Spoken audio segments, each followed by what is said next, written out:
Well, my exams are finally over. Let's check on YouTube. Let's see where we at. Oh my goodness, we're over 1,000 subscribers.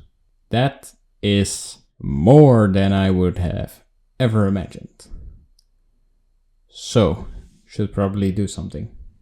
Hello everybody, my name is Silver, and thank you all for 1,000 subscribers. As some of you may already know, I put out a community tab in which I ask you for Q&A questions for a 1,000 subscriber special.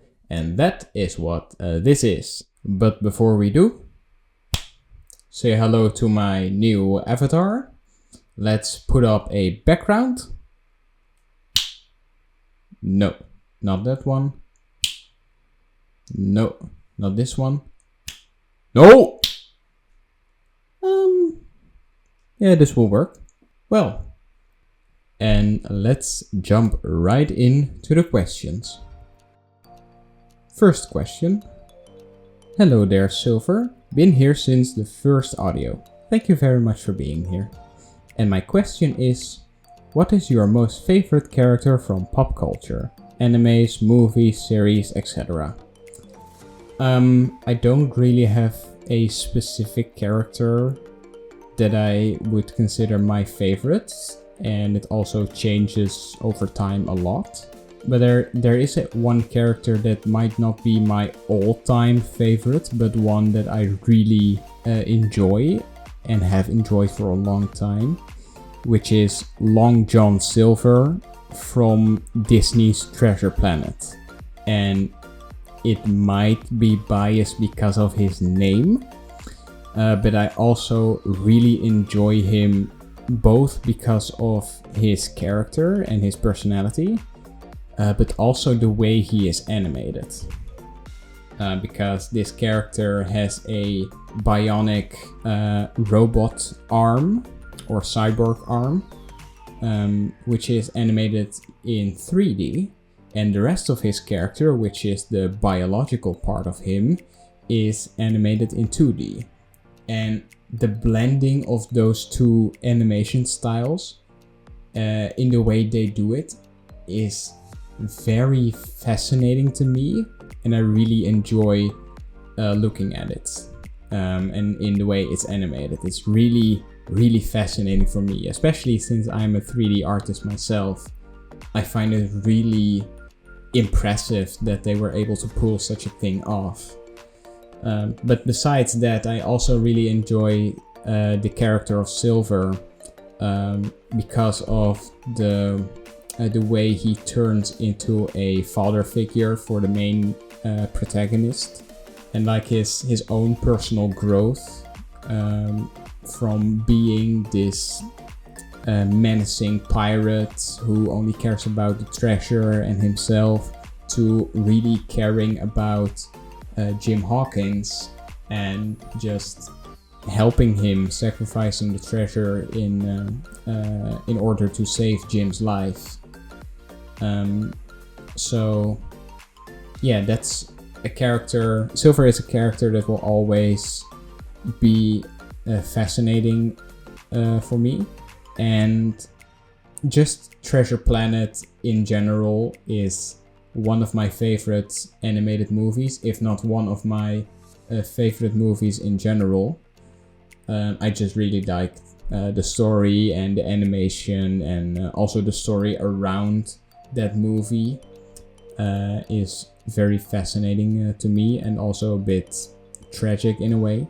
Yeah, Long John Silver from Treasure Planet, I would probably say is my favorite character, or not my favorite character, but a character that will always be one of my favorites and will always stick with me in a certain way, and not just because of the name. That, I swear to you, that is a coincidence. Maybe. Yay, congratulations, bro. Thank you very much. So, my question is, where are you from? Because I'm hearing a cute little...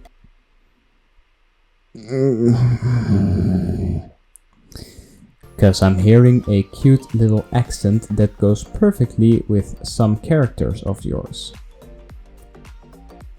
Thank you. Well, I am Dutch. Give me all your cheese.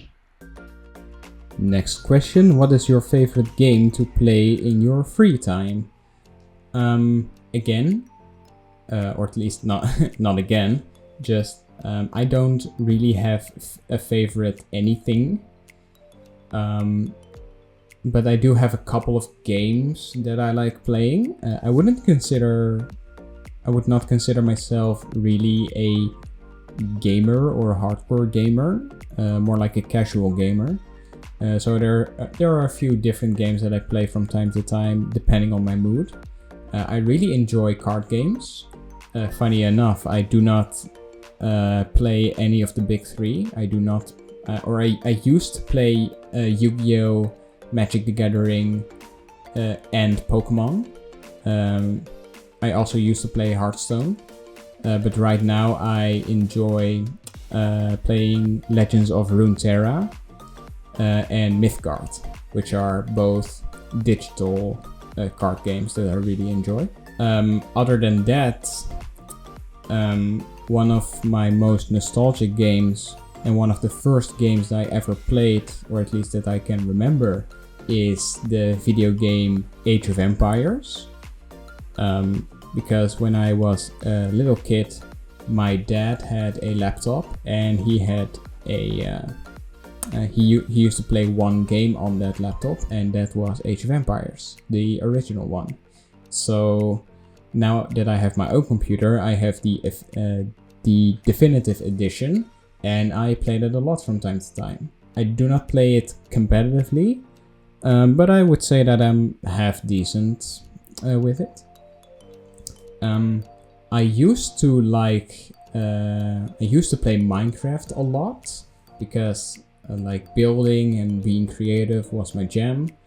But right now I still enjoy Minecraft, but more like as a viewer. I still enjoy watching building videos of Minecraft. I enjoy watching the Hermitcraft server.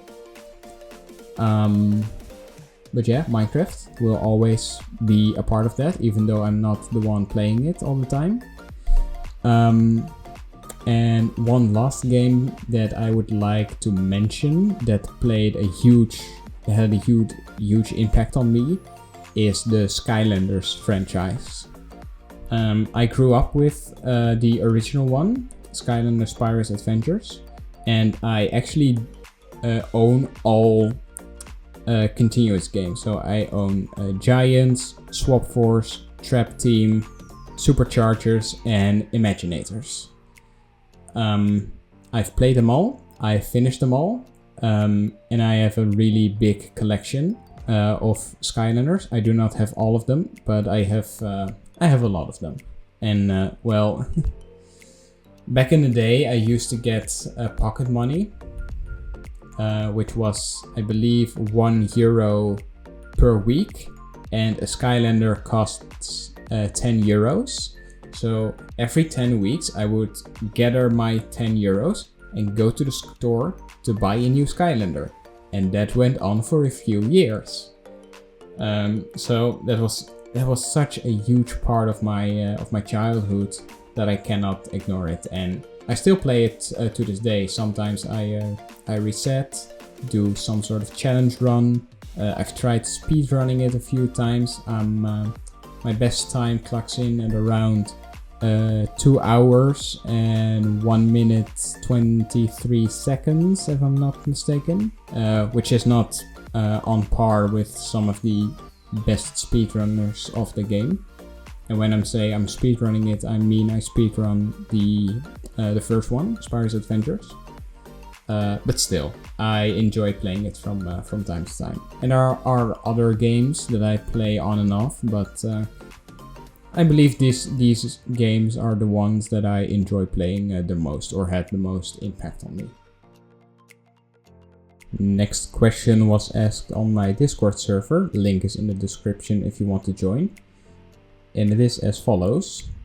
Jelly asked, do you ever plan on writing an expanded universe with your works, if that makes sense? At first, it didn't really make sense, so I asked a follow-up question. And the answer came down to different stories from different videos taking place in the same world. And the answer to that is I don't know, but I think that the answer will be yes. And here's why. So, I write my stories with different concepts, and those concepts often involve what scenarios would you as a listener like to be in? Because that's a thing with ASMR roleplay stories, is to find situations that one would like themselves to be in. Whether that would be adventurous or comforting, or being comfort, or lending comfort to other characters. But I also enjoy some action, some fantasy, some adventuring. And those videos, I made a few, and there is this series that you might have heard of called Monsters and Wolves that creates interesting world building. So, if I create a world that audiences are familiar with and want to return to in different scenarios, like for example the Monsters and Wolves world, if they want to go to that world but not as Little Pup, but perhaps as a different kind of character, maybe a villager or maybe a merchant or a different werewolf or even a soul walker maybe. If people are interested in that, and if I have a good idea to make an interesting ASMR story in that world, then yes. But I'm not going to force it. And if I'm going to make different stories take place in the same world, I don't think that they would ever cross over in any way, or at least not with characters. Probably with minor characters, or at least with places they go to, like for example the village, but probably not the main characters of those series. So Little Pup and Raziel will probably stay in their own series, and if I ever plan on making a different series in that world, then they would be their own characters, go on their own adventures, meet their own different characters. That being said, there could also be a scenario that I may or may not have already started, and I don't know if I want to give a lot of details about it, but there could be a story told from two different perspectives taking place at the same time, if that makes sense. I actually don't know where I'm going to with this. My ADHD brain is drifting off again. So sorry if that didn't make sense, but I hope I answered your question. So I believe, in short, I probably will, but I don't have any plans for it right now. But if you have a suggestion or a certain world you would like to return to as a different kind of listener or with a different speaker, just let your ideas know in the comments below. I would love to hear your suggestions and maybe turn them into stories. Congratulations on the subs. Well, thank you. I have a couple of questions for you. Where did you get the idea for soul walkers, especially Razul? And how do you make your artwork? They are simple but really good and cute. Well, two questions here. So, where did I get the idea of soul walkers? Let's start with that. So, the answer to this question starts way back. when I asked my little brother to write a story with me together. So first we came up with a premise which would revolve around a game that we both liked called Werewolves, which is, for those who don't know, is kind of like Among Us, but with cards, in which there are two groups, villagers and werewolves, and it's the job of the werewolves to eliminate the villagers and vice versa. But there is a variant of this game where there is a third group called the murderer, and the job of the murderer is to murder everybody. The job of the werewolves is to eliminate the villagers, and the job of the villagers is to eliminate both the werewolves and the murderer. So we started planning our story with this premise. So how about we have a village with werewolves, and one night there is a murder happening, and because of footprints and claw marks on both the victim and the house around them, the villagers blamed the werewolves. However, none of the werewolves actually committed the murder. That was the murderer. So, that was the premise. Then I came up with the idea of not making the murderer a human or a werewolf, but a different kind of monster. So we considered making it a vampire, but that would be a little generic, or at least for my taste. Not that vampires are generic, but for this specific thing, we wanted a monster that looked like, or could look like, a werewolf. So I first started designing this monster to have wolf-like traits, but also have different animal traits, like antlers and a reptilian-like tail, etc. After that, I looked at another story that my brother wrote, in which he was exploring the idea of death. So how it worked in his world is, after somebody died, you would go to a separate realm, which is not heaven or hell, but it's like the plane of judgment, in which your soul gets judged, and after that you go to heaven or hell. So we thought about something similar for this world, and we called this the Soul Valley, which is taking inspiration from old Native American beliefs, I believe, which is like they're going to the infinite hunting fields, I believe, something like that. Don't quote me on that. But there we thought, okay, how about we do not make heaven and hell and just make a reincarnation cycle, with the idea that if somebody was truly despicable, was truly a bad person, they would be denied of entering or re-entering this cycle, and thus get stuck inside the Soul Valley.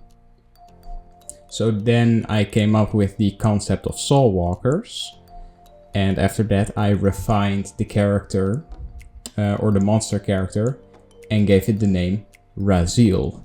And for those of you who don't know, ziel means soul in Dutch.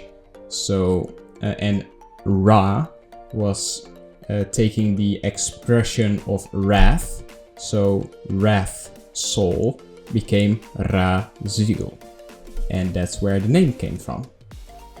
Now for your second question, how do I make my artworks?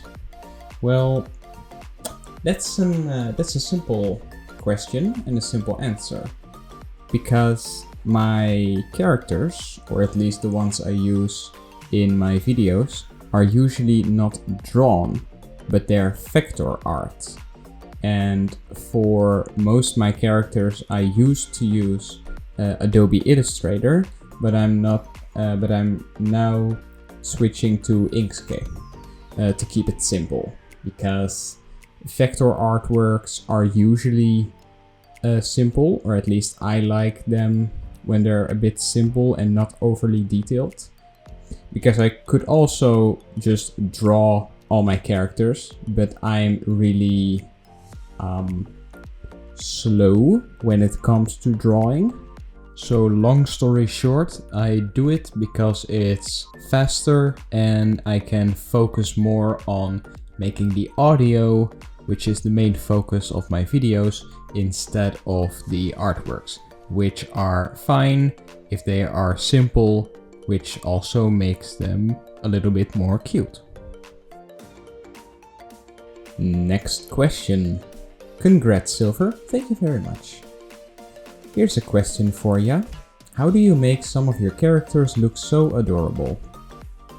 Thanks for the compliment, I think. I could give the silly answer. I could also give the serious answer. So I'm going to start with the silly one. I have apparently been cursed with the blessing of all that I make will be adorable somehow. Like, I understand if you don't find Raziel not scary, but finding him adorable and cute and simpable? Wait, what? That's something I don't understand, but apparently I do. But I do have a theory, and that has to do with my art style. So, as I told before, I make my characters mostly using vector art, and and my style in vector art is very simplistic and very round. So the round shape makes most things a lot more adorable, a lot more cute, a lot more huggable. And even if I don't use vector art and just draw my characters, my art style uses kind of thick lines in comparison to other artists, and I'm trying to try different things, but it's just my default, and I don't have the motivation to change my art style or to draw a lot and trying to get better at drawing. I don't think I'm bad at drawing, but I'm definitely not good or the best at drawing. So I stick to that more thick and rounded art style, which apparently people find adorable. So that's probably why. Next question. Congratulations. Thank you very much. Here's my question. If you can pick one character, which character will you change into for a week? When you say character, I don't know if you mean one of my original characters or any character in general, so I'm going to answer both. When it comes to my own characters, okay, let's list some of them off. Anyone in the Monsters and Wolves series, no, because they are all miserable, and yes, they're cutesy and loving and huggable, but no, I would not. So no Raziel, no Little Pup, no Kurgan, no. Probably not any of the SCPs, which are not even my characters, so yeah. Not the emotional support demon, not my cryptid character, because he's probably very lonely. And I'm not taking one of my human characters, because being human can be boring, or at least in contrary to changing into a different characters that you are not. So that leaves Kiwi, my goblin, and Apple Pie, which is a little monster. I could probably choose both because they have both good options and good positives. Let's start with Kiwi. Kiwi has a big goblin village where they do nothing but hang out, tell stories, roast marshmallows by the campfire, stargaze, cuddle up in big blankets and big goblin pillows or big goblin piles. So that would be pretty fun to have for a week. On the other hand, you have Apple Pie, which can make clones of themselves, and they live in a big castle. So, because I'm a bit of an introvert, I would probably pick Apple Pie, just because meeting a lot of people is intimidating to me. So if I just make clones of myself, I'm not that lonely for a week, and I have a big castle. So from my characters, I would probably choose Apple Pie, because making clones of myself and living in a big castle is probably pretty fun. Now when it comes to being any character that I can turn into for 1 week that I didn't create, but just anyone in general,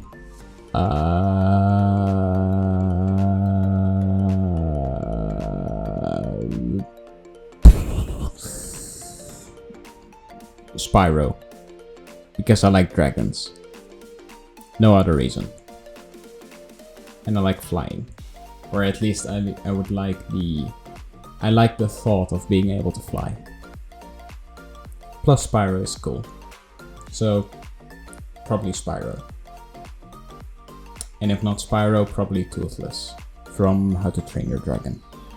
Because again, I like dragons.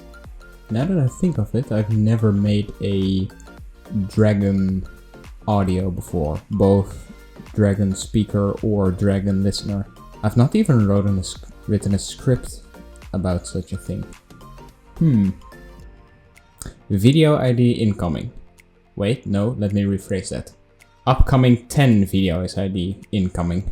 Let me know if you would like, or if anyone would like a dragon scenario in which either the speaker is a dragon, the listener is a dragon, or both are dragons. I am now coming up with ideas for each and every one of those scenarios. So let me know if anyone is interested in that. I will try to put on a great dragon voice for you. What's your favorite color? Take a guess.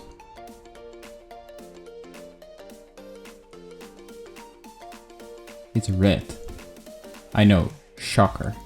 And for those of you who are wondering, why are you pink and purple and silver?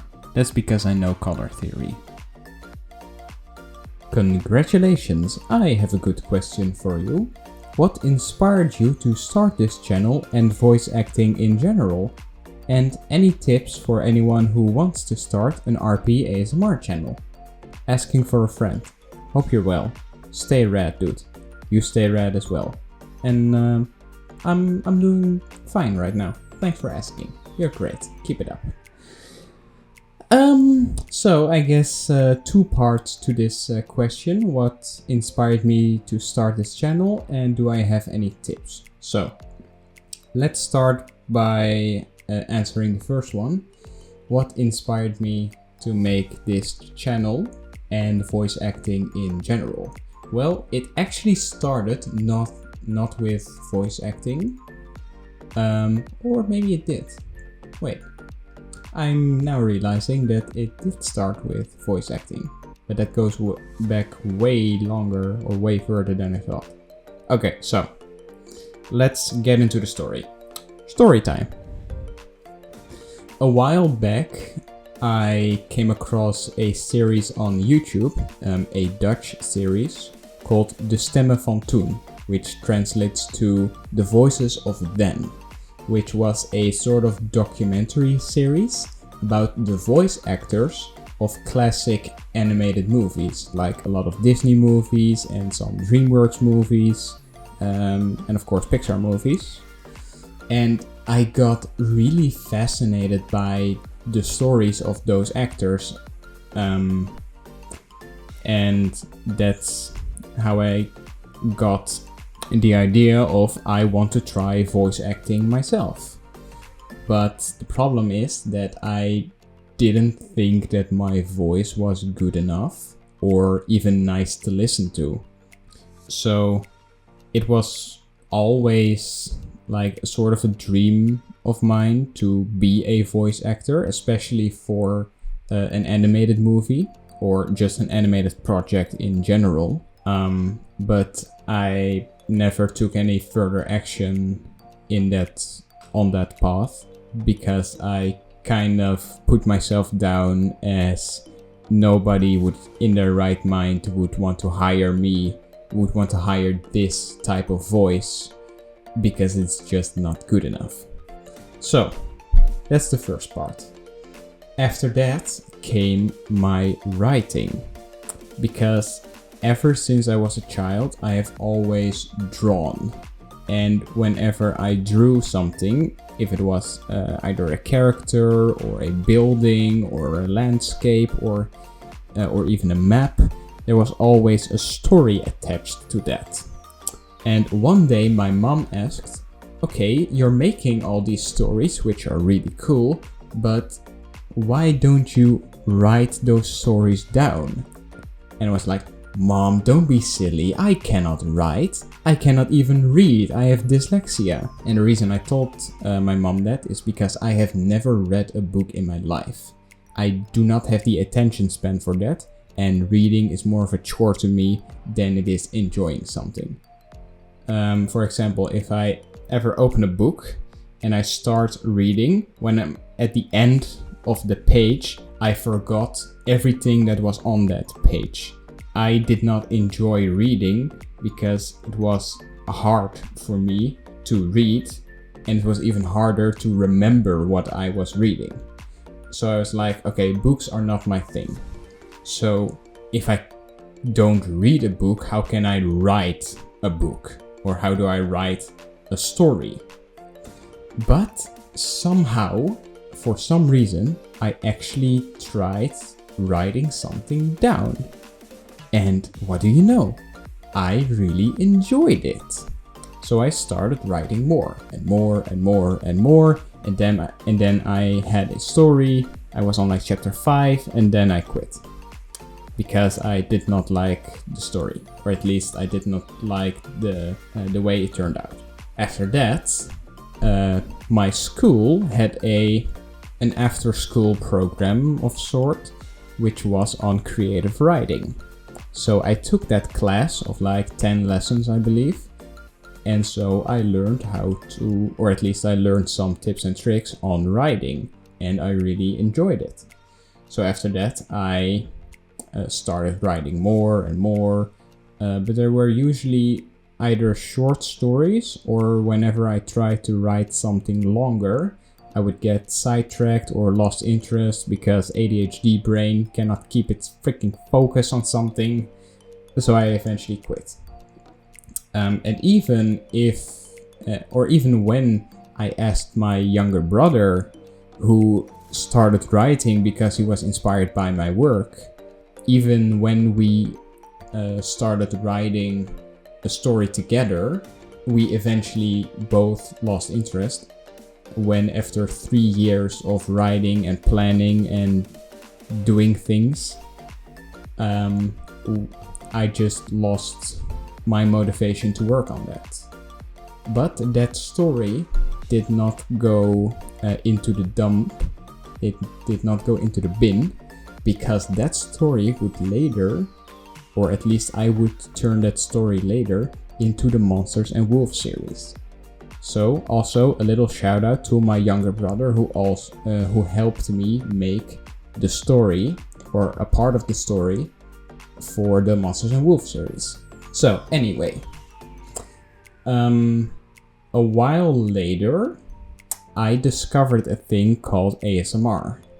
And most notably, I started listening to ASMR role playing, and that was a whole other thing, and a whole different way of storytelling, because you're not writing a story between two characters, you are writing a story between you, the speaker, and a listener, which is basically mute, but they finish the story in their head, which was really fascinating to me. But the thing that was more convenient for me is that those videos were relatively short. So I started writing a script for an ASMR video, and that script was 3 pages long and told the whole story for a about 15-minute or 17-minute ASMR video. And then I hit the jackpot. I was like, this is a way that I can write stories. I can write on all my stories. I can make all my stories, because about half a year later I actually started making or voice acting my own scripts. So yeah, that was a way to make these stories come to life. And I uploaded my first video, not expecting it to get any views, and then suddenly it blew up. And right now it has over 18,000 views, which is just how.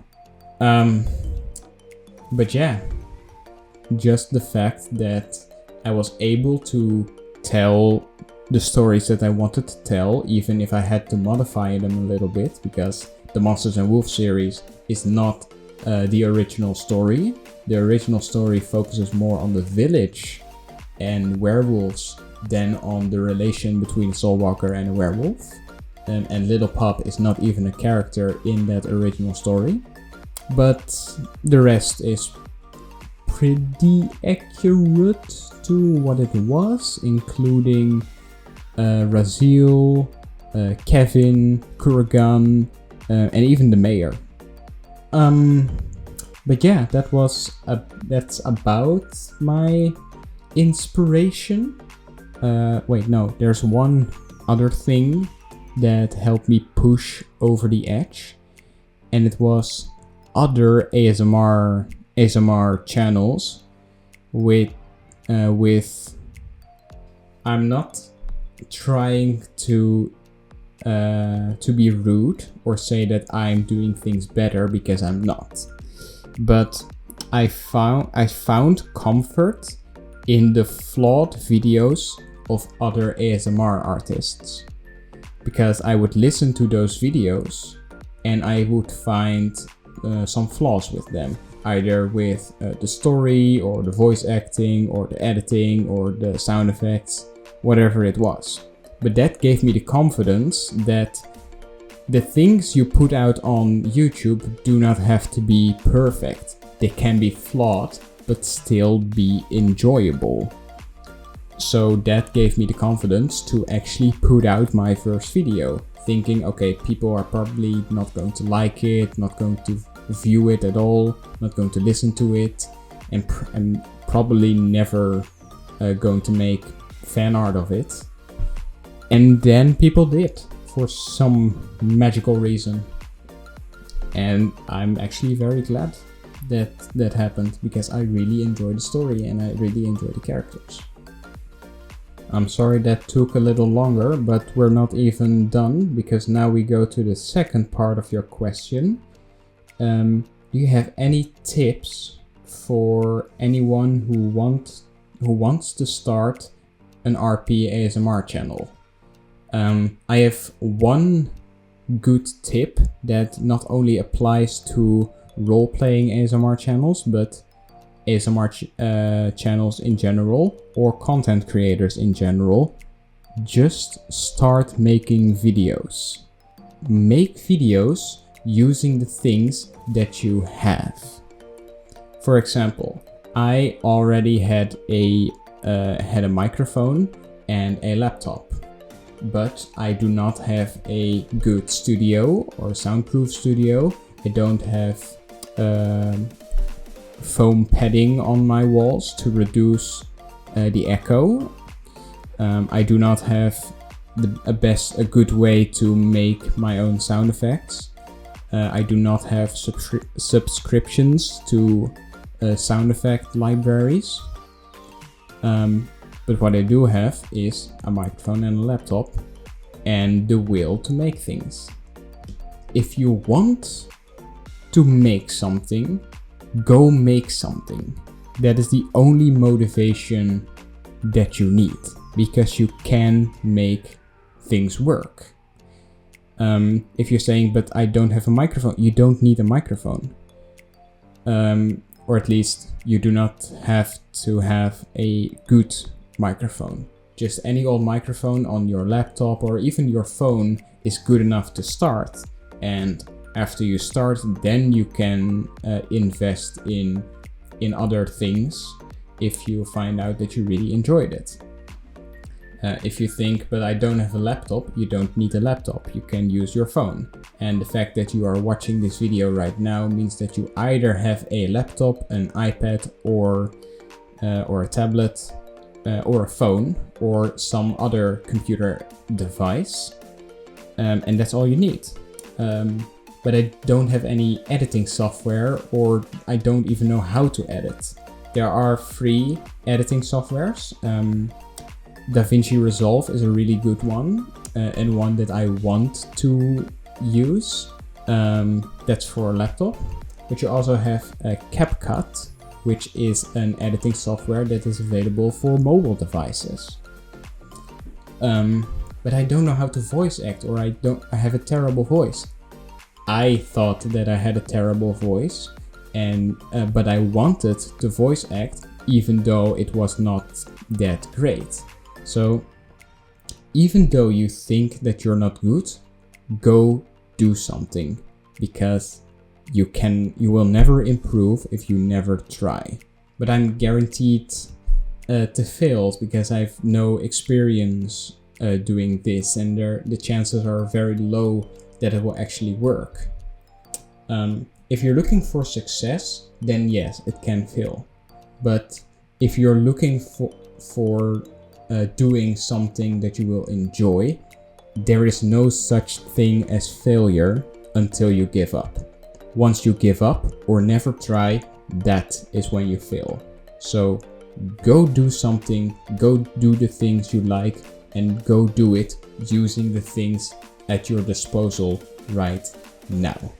And you don't have to make the best videos on the platform, because nobody is, and you don't need to use sound effects or fantastic voice acting or even original scripts.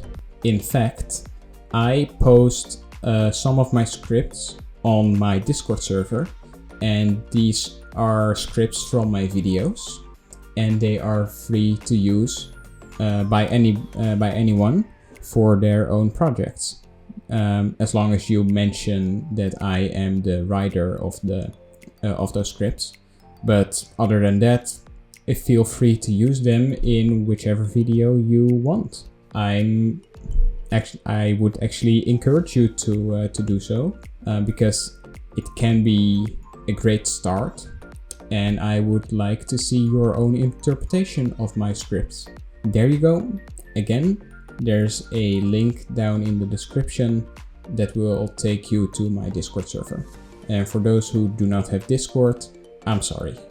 But yeah, hope that answers your question. And if you are trying to make your own ASMR channel, let me know. Let me know once you're up and running, because I would love to check it out. Next question is, I've got a few questions. 1. Do you have any tips for someone who wants to start doing ASMR/story videos? And 2. When recording, do you ever feel like embarrassed/awkward? If so, how do you push past that? Well, let's start with your first one, which is something I sort of already answered with the last question, but I can give another example that specifically ties into ASMR and story videos, which is make content or start making content that you would like to listen to yourself. Because once you step into the role of listener as a creator, you know what a listener likes. So, for example, if I'm looking at my own content, I like being a confident listener with that can take care of a sad and scared speaker. So that is basically my Goblin series, and to an extent my Little Monster series. On the contrast, I also like monsters and werewolves, or at least those types of characters. So I know what a little pup listener would want in a scenario where there is a big monster, which is basically my Monsters and Wolves series. So knowing what your listener likes, or at least what you like listening to your own work, is both a great motivator, a big inspiration source, and it will probably just be more fun to work on things that you like to make and like to listen to. And that's also the reason why I don't make yandere videos, for example, because I don't like listening to yandere stories. Even if I would, it would probably not be a good video, or not a video that I would enjoy making or listening to myself.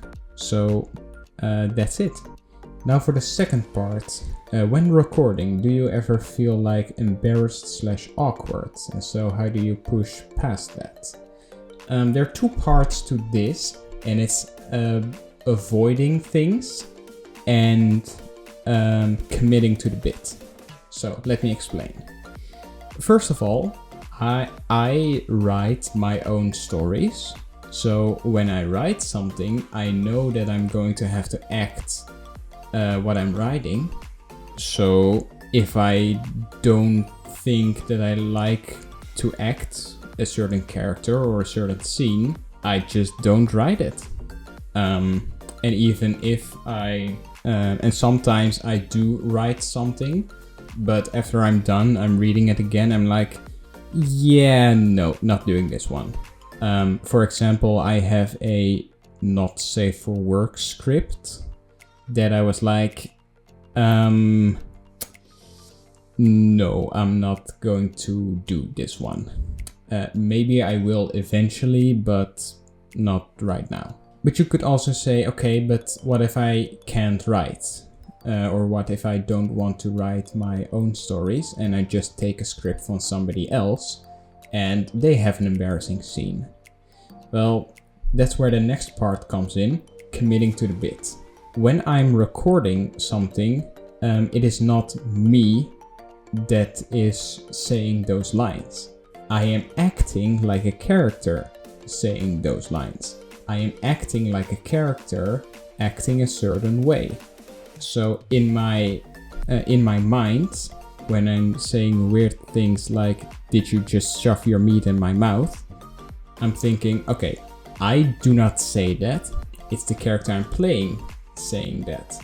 And that's kind of like the actor mindset that you have to find. And some people don't find it, but a lot of people do. Or at least a lot of actors do. And once you are in that mindset, you can basically say and do anything because you are not the one doing it. It's the character you're playing doing it. And that's why most people, including myself, like playing bad guys. For example, I really enjoyed acting out Kurgan because it is a very different character from all other characters. He is sadistic. He has a weird voice. He's just very menacing, and it's not really acceptable to act like that in your day-to-day life, which is why it's so fun to being able to act like that in this setting. If there's truly an awkward or embarrassing scene, I will not do it, but there are very few things that I deem too embarrassing to do, because I just commit to the bit and I commit to the character. So I do not really have any problems with embarrassing or awkward scenes, but it's a good question. So hope this helps in a way. And that's all of the questions. Thank you all so much for being here. Thank you all so much for subscribing. If you haven't subscribed already, please do. Drop a like on this video if you enjoyed it. If you have any other questions, feel free to leave them down in the comments below. And I will see you all in the next video. Bye bye!